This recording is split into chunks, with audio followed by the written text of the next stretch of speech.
Ah, pas besoin des segments éducatifs des mystérieuses cités d'or quand on a ce genre d'épisode. Donc, ça va être l'épisode donc où on se posera dans la base de l'Antarctique pour réparer le Nautilus et donc le rapport du génie, etc., etc. Il va pas se passer énormément de choses, je trouve. C'est censé montrer un peu d'évolution, un peu de mysticisme, des choses, et je trouve honnêtement que ça apporte assez peu. J'ai l'impression, en tout cas, on verra peut-être par la suite, ça aura peut-être un rôle important dans le développement des choses, en dépit de ce qu'on essaye de montrer, quoi. Mais c'était pas mal.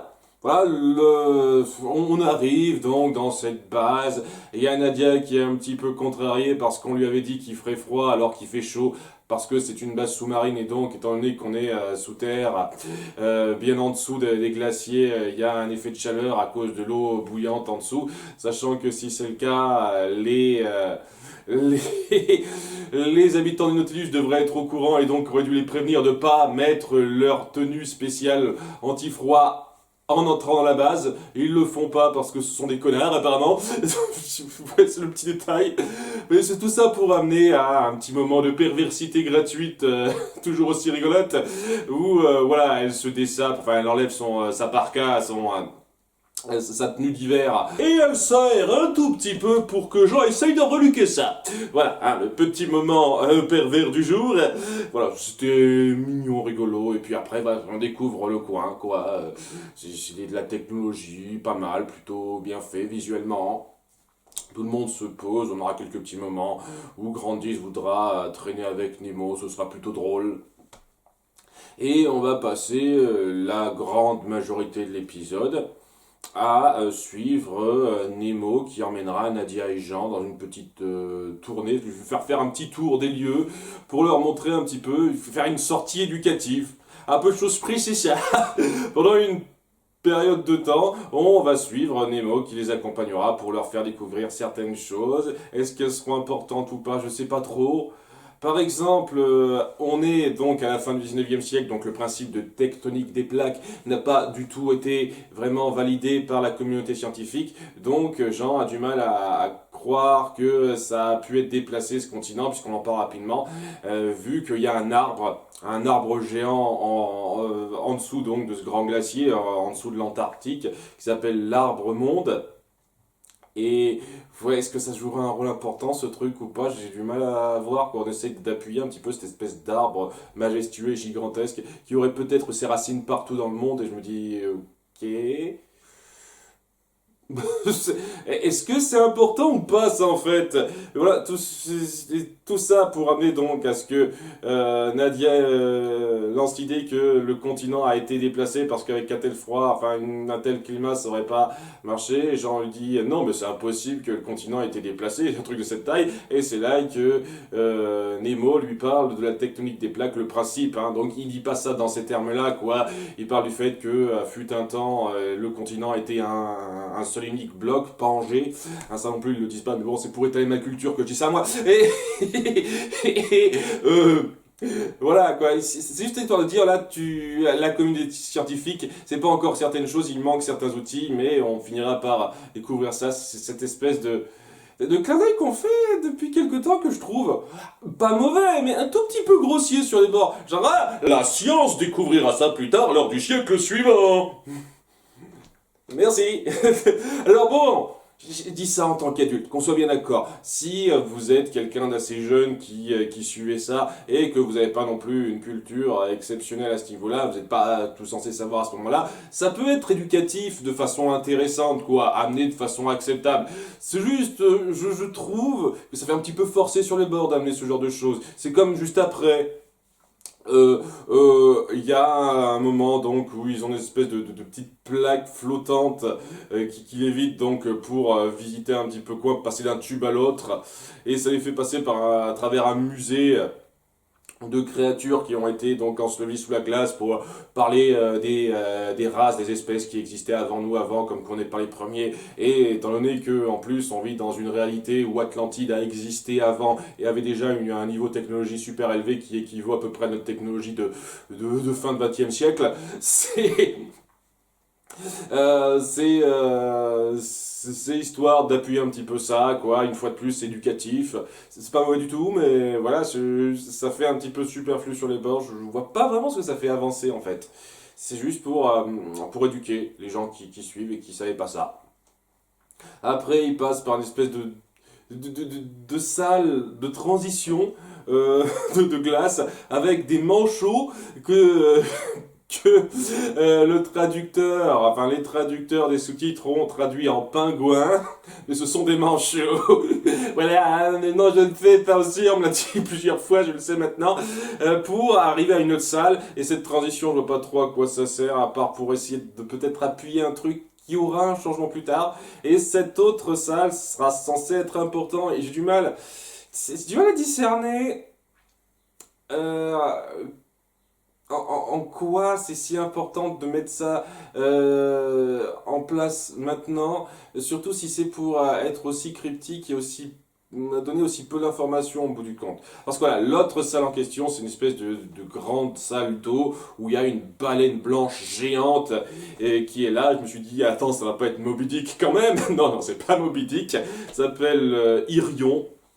Je dis ça comme ça, de tête. Hein. De toute façon, j'ai le sentiment qu'on va pas la revoir, vu qu'elle nous dira oui, parce que elle a cette capacité de télépathe. Enfin, c'est plus compliqué que ça. En gros, elle a un lien télépathique avec les gens qui ont une certaine connexion avec l'eau bleue, en fait. Cette espèce d'oricalque, techniquement, parce que bon, il me semblerait que l'eau bleue ce soit de l'oricalque, hein, c'est pour ça que ça entre en résonance, etc., etc. C'est donc un autre mot pour l'oricalque.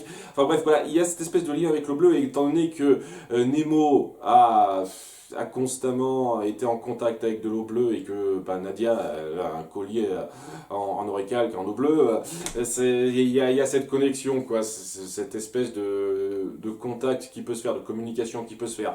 Et donc voilà, Nemo laissera un petit peu Nadia seule avec cette baleine pour qu'elle dise des trucs un petit peu pseudo-philosophiques, du genre ah, l'être humain est intéressant, il est très curieux, quoi, ça, il a tendance à faire la guerre pour amener la paix, mais aussi pour la défaire, ah là là là là, l'être humain est une créature tellement complexe, au dessin souvent un peu discutable, et ça me fait toujours un peu chier quand on fait ce genre de, de raccourci facile. La raison pour laquelle l'être humain est autant reconnu pour ce genre de choses, c'est parce que nous, on amène ça à une échelle beaucoup plus grande, beaucoup plus planétaire que les autres espèces. Mais les autres espèces se font la guerre entre eux, hein.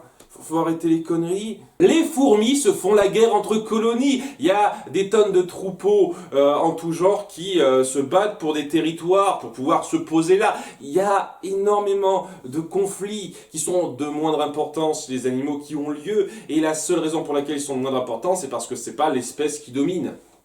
C'est nous qui dominons, hein, la planète, c'est clair et net. C'est nous qui avons vraiment posé notre société, nos édifices, et on peut, comme on veut, se poser à tel ou tel endroit en y mettant les moyens.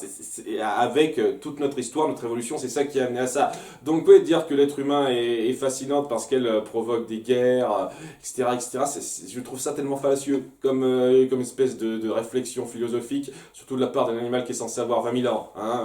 Si t'étais un tant soit peu réfléchi, tu ferais pas ce genre de petits jugements de merde.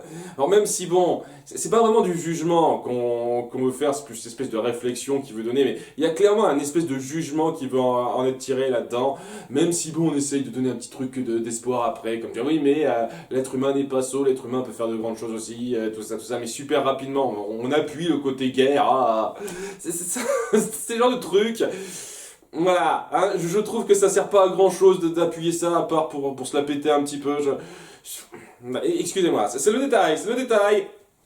Le fait est que ouais, il va être super cryptique cette baleine dans les réponses que cherche Nadia, parce que voilà quoi, cette baleine a 20 000 ans, elle va pas tarder à crever. Ah, ça tombe mal, hein. On a pu aussi ouais que ça va être genre la dernière fois qu'ils se verront, parce que ah, cette baleine elle est genre à la fin de sa vie. Comme par hasard, alors que Nemo, bon, elle a à peine commencé la sienne, il faut que ça tombe à ce moment-là. Hein, c'est pas de veine, hein, c'est vraiment pas de veine.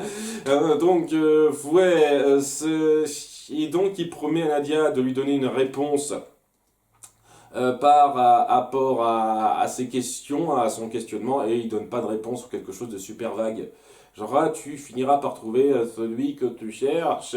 Et c'est là que Nadia a genre une espèce d'intuition dans sa tête qui lui fait dire, ah, mais j'ai un frère, comme ça. Genre, ah, mon frère, j'ai un frère.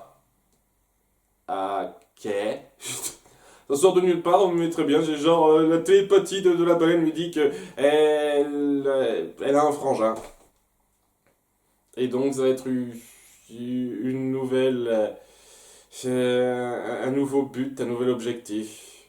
Trouver son frère. Vous allez pas me dire que Nemo est son frère quand même. Donc ouais, je sais pas, c'est bizarre. Et ouais, on en dire un peu plus quoi. Là où j'avais espéré quand même, en dépit du côté sortie éducatif qu'on nous offre jusqu'à présent, avoir des réponses enfin un peu claires sur les mystères qu'on met en place, ce qu'on fait c'est juste appuyer plus de mystères. On dit juste, tiens, maintenant Nadia a eu un frère. C'est tout, hein, c'est tout ce qui est dit. Hein. Après, c'est super vague, super cryptique, ça amène à rien, hein, à part dire, bah, t'as des réponses à chercher, tu les trouveras, bah c'est bien. Hein. On s'en doutait un petit peu en tant que spectateur, hein, maintenant c'est cool de l'affirmer chez elle. Et puis on essaye d'appuyer, alors je sais pas si ça aura une incidence ou non, que Nadia maintenant a la capacité de mieux comprendre les animaux, ou limite de parler leur langage, c'est pas super clair puisqu'il y a un des manchots qui s'adresse à eux après ça, et Nadia semble comprendre sa gestuelle. Il parle même pas, elle comprend sa gestuelle. Oh, ok, est-ce que ça veut dire que dans la suite, elle comprendra un petit peu mieux le langage des animaux ou pas, ou c'est juste un truc du moment et après ça se dissipera? Ne se passe, pas clair. Et sinon, il n'y a rien de plus à dire, quoi. Ils finiront par revenir au Nautilus, qui finira d'être réparé, j'imagine, l'épisode suivant. Et puis, ils passeront un petit moment avec Marie, un peu mignon. Et ben, voilà. Voilà, donc, avec cette espèce d'occasion que vous aviez d'apporter des débuts de réponse, ce que vous apportez, c'est d'autres questions.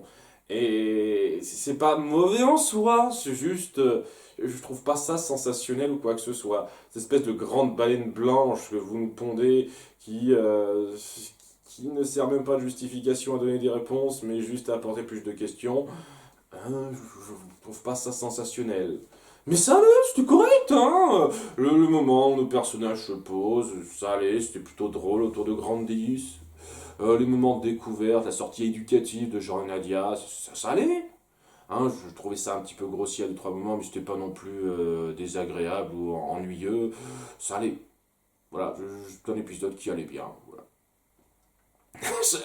Je suis désolé à ne pas être aussi emballé que certains, si ça se trouve, vous avez été subjugué par l'ambiance un peu particulière, et je reconnais que visuellement, une fois de plus, les décors sont sublimes, mais ouais, en termes de narration ou ce que ça raconte, ça avance pas beaucoup, je trouve, et ça essaye de se donner des airs assez importants pour pas grand chose, surtout avec cette baleine, que dont je me serais un petit peu passé dans l'absolu, mais bon, c'était pas affreux, quoi. Globalement, c'était un niveau correct tout du long, et voilà, hein, c'est pas mauvais, ça fait un tout petit peu progresser la mentalité des personnages autour de Nadia un tout petit peu, on va dire. C'est déjà ça, c'est mieux que rien. Et peut-être que ça enclenchera des choses intéressantes par la suite. On verra bien. À bientôt pour l'épisode 20. Bye.